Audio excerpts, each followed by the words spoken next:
Urucanco rugira kabiri rukinga ingwara y'agasama na rubor ni ngombwa ko umwana wese akwija umwaka n'igice kugira dukingire amagara yiwe. Ku bijanye rero n'amatora, ikindi nkunze guhanura mwizi ngendo ndiko ndagira ni bijanye nuko twokwitwararika novuga nti ibiranga canke ibyo twahawe no mu biseni bizotuma umuntu ageze kuri biro y'amatora, biro de vote, atasubizwa inyuma ati wewe no kwita ivyangombwa kugira utore. Ya karata twame turaba ducungera hiri kugira ngo tuzobe dusanga imbeba yarayitwaye. Karanga muntu tugume ducungera hiri. Hanyuma ikindi ibibazo bibigisha muri kampanye ndibaza ko abarongoye imigambwe bavyiteguriye kuzobikora ni ingene kija gutora. Mwebwe muri ndongozi, mwebwe muraciye ubwenge, nta ngorane nk'izo mufise. Mugabo twigishe bari abandi, kuko hariho umuntu ashika muri kajya kazu k'amatora ukamenya isi imwubamyeko, ibyo bamwigishije byose bigafudika.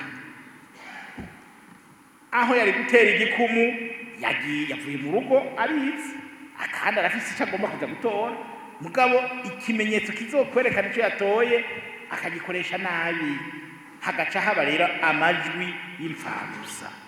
Hakunze kuba amajwi y'imfagusa menshi, bijya navyo si vyiza, kuko urumva ca ciyumviro uyu atashoboye gutera igikumu neza, atashoboye gushira akamenyetso neza imbere y'ico yifuza, ntituba tukikironse, ugasanga ijwi ribaye imfagusa.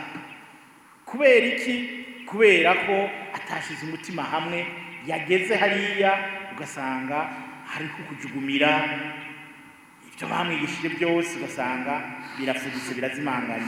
Abandi nabo ugasanga n'igihe bariko baravyigisha ntibagiye ngo bavyumve. None uzotora neza gute utagiye muri ayo manama? Naco gituma ndongozi mukwiye, barongoye imitumba, abarongoye imigambwe, mukwiye kugira abantu ko igikorwa cyo gutora ari igikorwa c'iteka, ni igikorwa tukwiye kwitabira twese, na cane cane mu nteguro zaco, kugira ngo tugende batwigishe ingene tuzotora, ingene tuzovyifatamwo. Jewe abo twaguma tuganira kuva nkirongoye n'umugambwe uri ku butegetsi, nama ndababwira nti hari ikintu mbona muri ibi by'amatora gihaze.